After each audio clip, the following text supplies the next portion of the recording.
Okay, so over the past few years, we've witnessed the rise of something called cancel culture. In short, it's defined as the practice of withdrawing support from the mainstream figure or public figure after they've done something that's deemed offensive or objectionable. Several hip-hop artists have undergone attempts of cancellation due to lyrics, subject matter, statements, their history, and many other factors.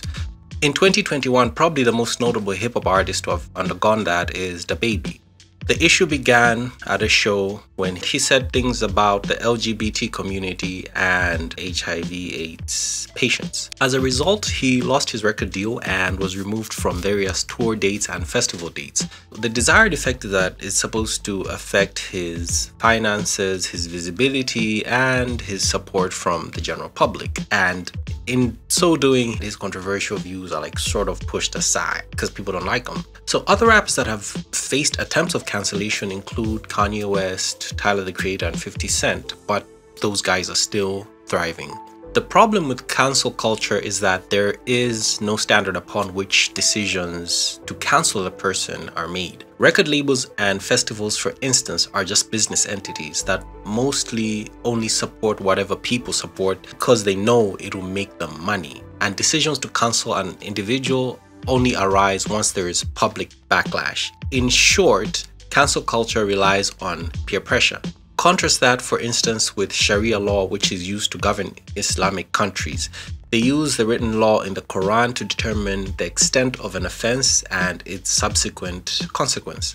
Cancel culture has no such standard, and in essence, it has no morality or soul to speak of.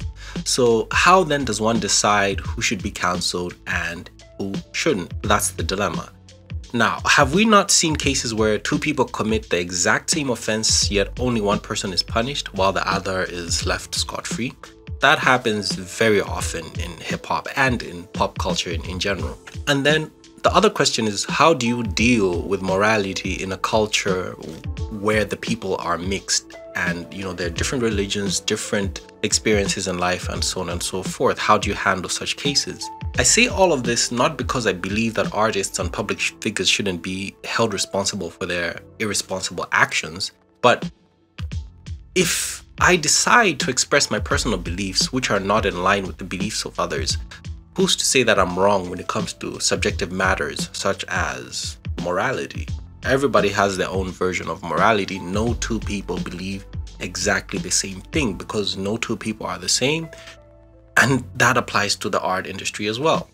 And why are so many labels and so-called powers that be so selective about their morality? They have for many decades backed artists, not just in hip-hop, that rap and sing about murder, genocide, illicit drug use, rape, robbery, violence, and other controversial subjects. In fact, if we take the highest-selling rapper, Eminem, he built his whole career around shock value. He talked about many violent things in gruesome detail. Why does he continue to be celebrated and promoted by one of the biggest rap labels in history, Interscope Records? Mind you, both Eminem and DaBaby have been under Interscope Records, so why the double standard?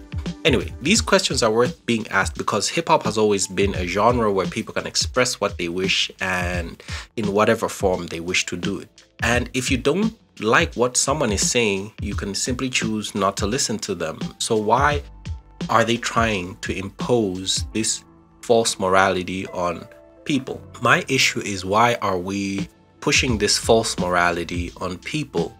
But anyway, I think being released from the label can be seen as an opportunity for DaBaby or any artist for that matter.